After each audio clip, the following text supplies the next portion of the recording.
तथा नेपाली जातिको महान चाड असारको 15 दही चिउरा खाने दिन र यो शुभ अवसरमा सबैलाई शुभकामना दिँदै अहिलेको वर्तमान जुन अवस्था छ देश विदेशको कोरोनाको महामारीमा आज विश्व नै पीडित छ, विश्व आतंकित छ आज।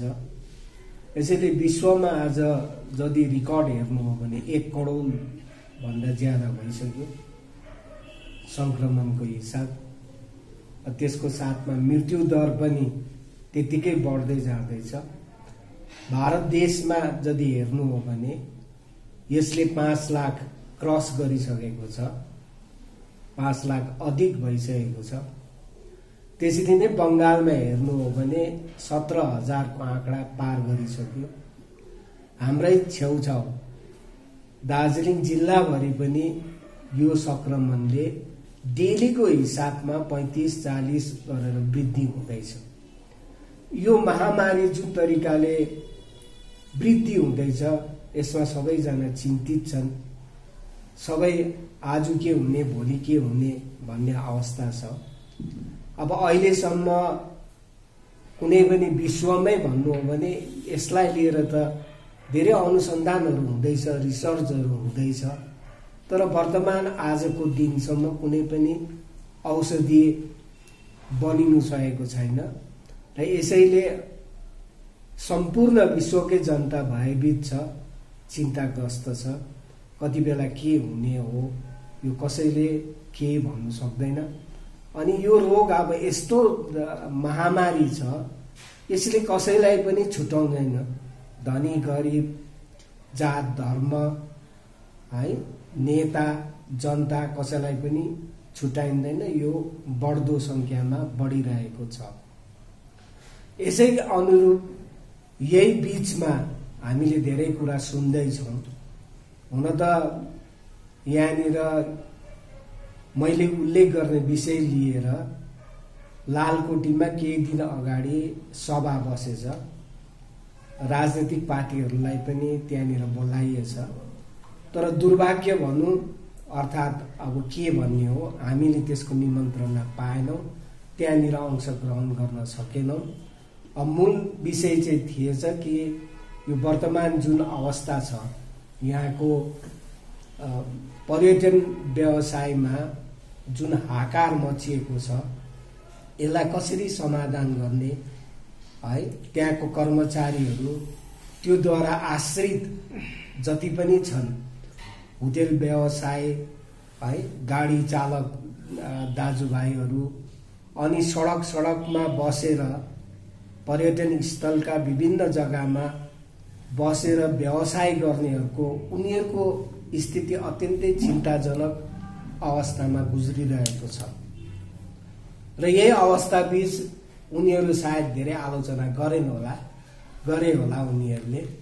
र यसमा अब कति सुन्नुमा आएको कि उनीहरूले जुन होटेलमा काम गर्ने कर्मचारीहरूलाई पहिले जुन भनिएको थियो सबैलाई निकालिन्छ, राख्नु सकिँदैन, त पछाडि राख्ने उनीहरूलाई केही प्रतिशत उनीहरूको रोजगार दिने भन्ने कुराहरू छलफल भएको भन्ने हामीले चाल पायौँ, है।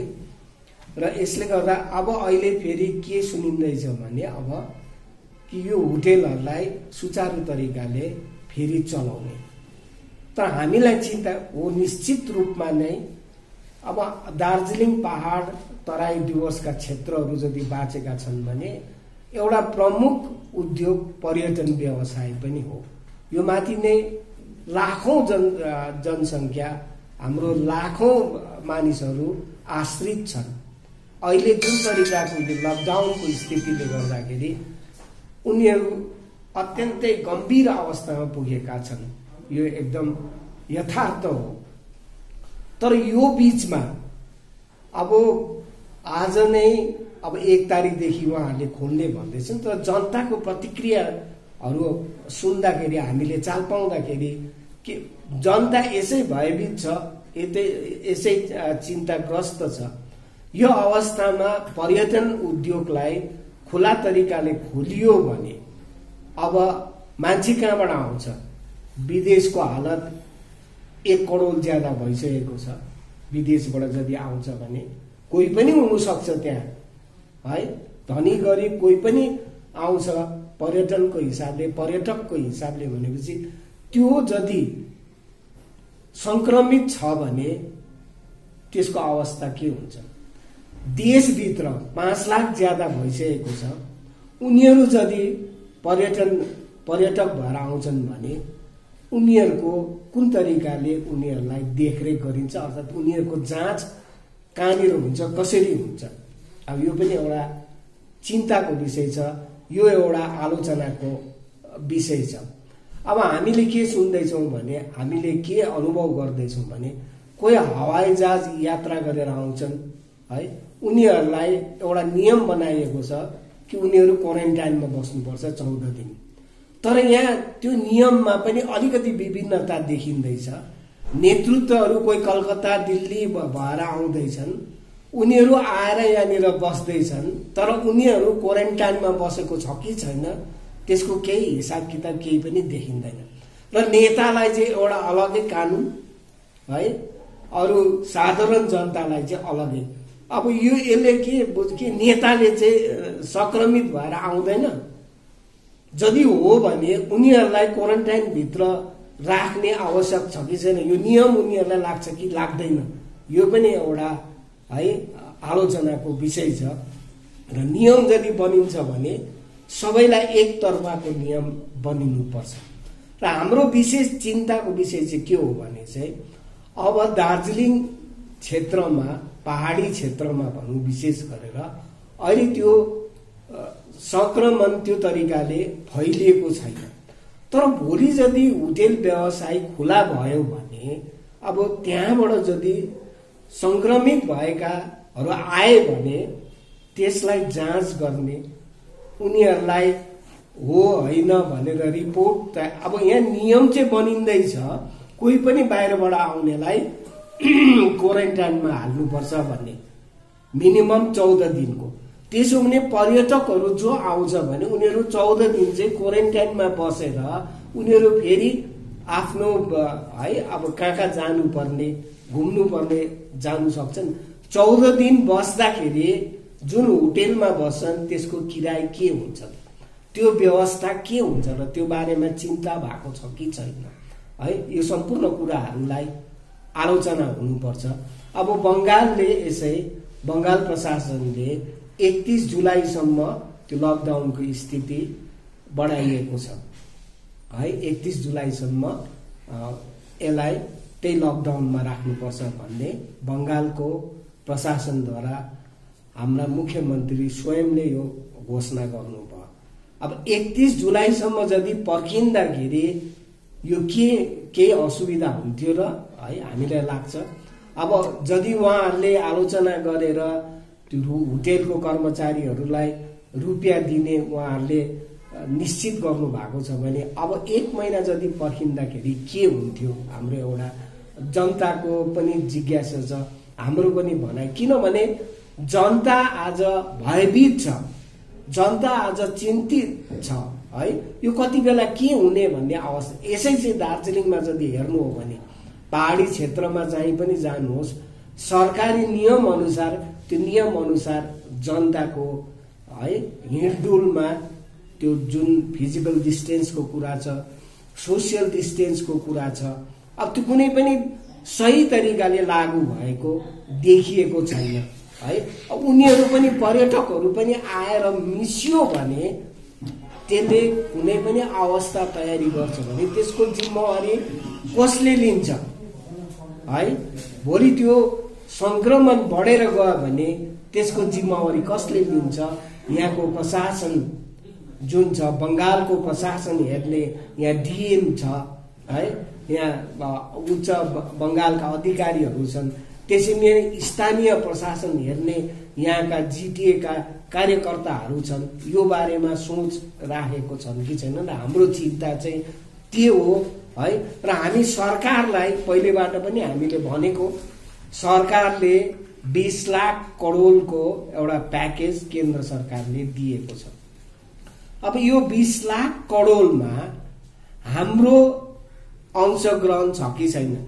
पर्यटन व्यवसाय गर्नेहरूको है त्यसमा अंशग्रहण हुन्छ। उनीहरूलाई पनि हामीले यदि सरकारले नियमित तरिकाले जबसम्म लकडाउन हुन्छ तबसम्म उनीहरूलाई डाइरेक्ट तरिकाले है पैसा उनीहरूको बैंक एकाउन्टमा हाल्यो भने केही राहत पुग्ने थियो है। हामीले यो बार बार भन्दैछौँ है, यो बारेमा सरकारले किन अब चिन्ता गरेको छैन? किन यो 20 लाख करोड यत्रो ठुलो राशि पर्यटन व्यवसायमाथि उनीहरूले खर्च कति गरेका छन् यो पनि यदि खुला हुन सक्यो भने यो अत्यन्तै एउटा राहत मिल्ने थियो।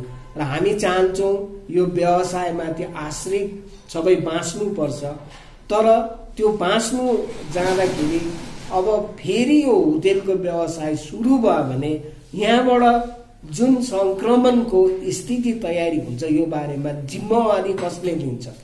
यहाँनिर त्यो खालको टेस्टिङ जुन फेसिलिटी टेस्ट गरेर बाहिर है यो पोजिटिभ हो कि नेगेटिभ हो त्यो निकाल्ने त्यो तरिकाको व्यवस्था पनि यहाँ छ जस्तो छैन है। अब टेस्ट गरिसकेर त्यसको रिजल्ट के हुन्छ त्यो बारे पनि उ छैन। यदि पोजिटिभ भएर निस्क्यो, पोजिटिभ भएर आयो भने त्यसलाई कहाँनिर लैजाने?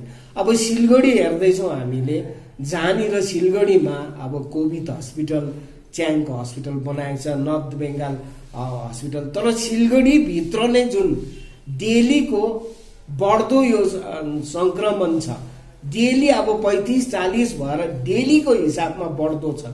अब यो बढ्दो स्थितिमा त्यो हस्पिटलको जति पनि त्यहाँको फेसिलिटीहरू छ त्यो फेसिलिटीहरूले पुरा गर्नु सक्छ?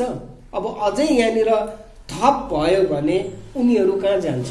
दार्जिलिङको कुन चाहिँ क्षेत्रमा चाहिँ कहाँनिर चाहिँ बनिएको छ यो भएको, भेन्टिलेटर भएको, अक्सिजन तयारी भएको बेडहरू कहाँनिर चाहिँ तयारी छ? हामी आश्रित हुनुपर्छ तलै गएर। तलकै अवस्था अत्यन्तै चिन्ताजनक छ, बढ्दो छ भनेपछि यो जुन अवस्था भोलि भावेश स्थिति तयारी हुन्छ यसको जिम्मेवारी कसले लिने? बाँच्नुपर्छ निश्चित रूपमा, हामी पनि चिन्तित छौँ, तर यो बचाउनु भन्दा अगाडि आफै चाहिँ समाप्त भयो भने, जनता नै समाप्त भयो भने यसको जिम्मेवारी कसले? यो बारे सम्पूर्ण यो उसमा चाहिँ चिन्ता गरेर यसलाई कसरी निवारण गर्न सकिन्छ सबै एकमुष्टमा बसेर यसलाई आलोचना गरेर ठोस निर्णय लिनु चाहिँ असल हुन्छ होला जस्तो हामीलाई लाग्छ। र यसैले हामी सबैसित निवेदन गर्छौँ, हामी कसैको विरुद्धमा होइन, तर यो महामारी जुन छ यो महामारीले कसैले न जात हेर्छ, न धर्म हेर्छ, न धनी हेर्छ, न गरिब हेर्छ, न नेता हेर्छ, न जनता हेर्छ। कसैलाई पनि हुनु सक्छ है, नेतालाई चाहिँ हुँदैन भन्ने छैन, धनीलाई हुँदैन भन्ने छैन। कसैलाई पनि यसले भेटिसके पछाडि यसको इलाज बारेमा हामी कति चिन्तित छौँ, यहाँको प्रशासन कति चिन्तित छ यो बारेमा, यसलाई सबैलाई निर्कोल गरेर एउटा सबै बसेर आलोचना गरेर चाहिँ यो व्यवसायलाई खुलाउनु पर्ने। हामी भन्छौँ अब 31 तारिकसम्म बङ्गालले जुलाईसम्म जुन लकडाउनको स्थिति अर्थात् उहाँहरूले घोषणा गर्नु भएको छ, यति दिनसम्म अझै पर्खेर हामीले अलिकति उ गर्न सक्यौँ भने यो पछाडि 31 पछाडि के स्थिति हुन्छ त्यसलाई पनि सबै बसेर आलोचना गरेर नै यो व्यवसायलाई खुला गर्नु चाहिँ यो चाहिँ उचित हुन्छ होला जस्तो हामीलाई लागेको छ। र हामी सबैसित अनुरोध गर्छौँ यो विषय लिएर सबैजना चिन्तित हुनुपर्छ। राजनीतिले अर्थात् कसको के सिद्धान्त भन्ने कुरा होइन, यो संक्रमण जुन छ यसले चाहिँ कसैलाई पनि छोड्दैन, कुनै राजनीतिलाई छोड्दैन। यसैले हामी सबै बसेर नै यसको आलोचना गरेर व्यवसाय पनि बाँच्नुपर्छ है, त्योसित आश्रित सबैजना बाँच्नुपर्छ, त्यसको साथसाथमा रोगदेखि पनि बाँच्नुपर्छ। यही चाहिँ हामी सबैसित निवेदन गर्छौँ है। र यसलाई गम्भीर तरिकाले लिने है, यसलाई हल्का फुल्का तरिकाले भइहाल्छ हुन्छ नि भन्ने होइन, किनभने डेलीको हिसाबमा हेर्दैछौँ हामी, डेली बढ्दो छ। यसैले यो चिन्ताग्रस्त एउटा स्थिति छ। यसलाई सबै मिलेर यसको समाधानमा जानुपर्छ। व्यवसायलाई पनि बचाउनु पर्छ, साथसाथै मान्छे पनि बाँच्नु। अब एउटा मूल कुरा त दबाई अहिलेसम्म कहीँ आएको छैन। अब दिल्लीको हिसाब हेर्दैछौँ, यहीँनिर अब नजिक हाम्रै जिल्लैभित्र बढ्दैछ भने यो त चिन्ता गर्नुपर्ने। अहिले मैले भनिहालेँ त, अहिले नै यसलाई यो व्यवसायलाई खुला गर्नु चाहिँ उचित हुन्छ जस्तो चाहिँ हामीलाई लाग्दैन। सीपीआरएमको सोच चाहिँ अहिले नै होटेल अनि पर्यटन स्थल खोल्नु पर्ने अवस्था चाहिँ देखा परेको छैन। यसको पक्षमा तपाईहरु हुनुहुन्न? एकदमै छैनौं। तर यसको यो पनि होइन कि हामी यसलाई पूर्ण तरिकाले बन्दोस् त्यसै कारण भनेको केन्द्र सरकारले 20 लाख करोड रुपियाँको प्याकेज दिएको छ नि। पर्यटन व्यवसायमाथि कति प्याकेज चाहिँ त्यसको अंश पाइन्छ यो चाहिँ वितरण हुनुपर्छ नि त। व्यवसायलाई पनि बचाउनु पर्छ। जुन बेकारी दाजुभाइ हुँदैछ, गाडी चालकदेखि लिएर होटेल व्यवसाय सबै है, पर्यटन स्थलबाट आश्रित सम्पूर्ण दाजुभाइहरू बाँच्नुपर्छ। यसको निम्ति सरकारले एउटा निर्णय गर्नुपर्छ है, एउटा उनीहरूलाई पनि केही राहत दिनुपर्छ। अब अहिले हामीले के देख्दैछौँ भने नि, अब यसै साधारण तरिकाले लकडाउन खोलिएर जुन आवत जावत भयो, विभिन्न राज्यबाट मान्छेहरू ओरदोर भए, त्यहाँदेखि संक्रमण चाहिँ कति बढ्यो हिसाब छ नि त। 5 लाख बेसी भयो।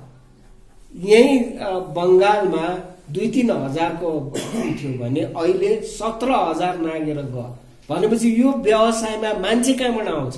मान्छेदेखि देशभित्रबाट आउँछ कि अब विदेशबाट आउँछ भने विदेशको आँकडा हेर्नु हो भने 1 करोड ज्यादा भइसक्यो। भारत देशको अवस्था हेर्नु न 5 लाख बेसी भइसक्यो। बंगालको जति हेर्नु भने 17 लाख भयो। त्यही मान्छे त यहाँ आउँछ अनि त्यो मान्छे सम्पूर्ण सकली आउँछ भन्ने ग्यारेन्टी चाहिँ कसले दिन्छ? कसले दिनु सक्छ? यसैले यसले चाहिँ बढाउँछ है। हामी त्यो व्यवसाय खतम होस् भन्नेमा छैनौं। त्यो व्यवसाय चल्नुपर्छ। तर सरकारको चाहिँ जिम्मेवारी हो नि त। सरकारले जिम्मेवारी लिनु। यदि यो भारत देशभित्र यो क्षेत्र पर्छ भने, यदि यो बंगालभित्र पर्छ भने, यो क्षेत्र भारत देश र बंगाल सरकारले चिन्ता गरेर यो व्यवसायलाई बचाउनु पनि पर्छ। उनीहरूको जुन आश्रित परिवार छ उनीहरूलाई केही राहत दिनुपर्छ सरकारले। हाम्रो माग चाहिँ यही हो। र अहिलेको अवस्थामा चाहिँ यो सम्पूर्ण कुरालाई बुझेर जानेर ठण्डा मगजले सोचोस् कि यो पर्यटनलाई खुला गर्नु ठिक हुन्छ कि बेठिक हुन्छ। यो सम्पूर्ण अझै बसेर आलोचना गरेर यसको निर्णय गर्नु चाहिँ सही हुन्छ जस्तो चाहिँ हामी लाग्दैछ। किन जनता चाहिँ भयभीत छ, चिन्तित छ। जनताले आवाज उठाउनु सक्दैन। अहिले राजनीतिक तरिकाले नै हो। हामी राजनीतिको एउटा जिम्मेवारी पार्टी भएको हिसाबले हामी प्रथम मान्छे बाँच्नुपर्छ। मान्छे नै बाँचेन भने पर्यटन मात्रै बाँचेर त भएन। त्यही मान्छे चाहिँ मृत्यु भने कसरी चाहिँ हुन सक्छ?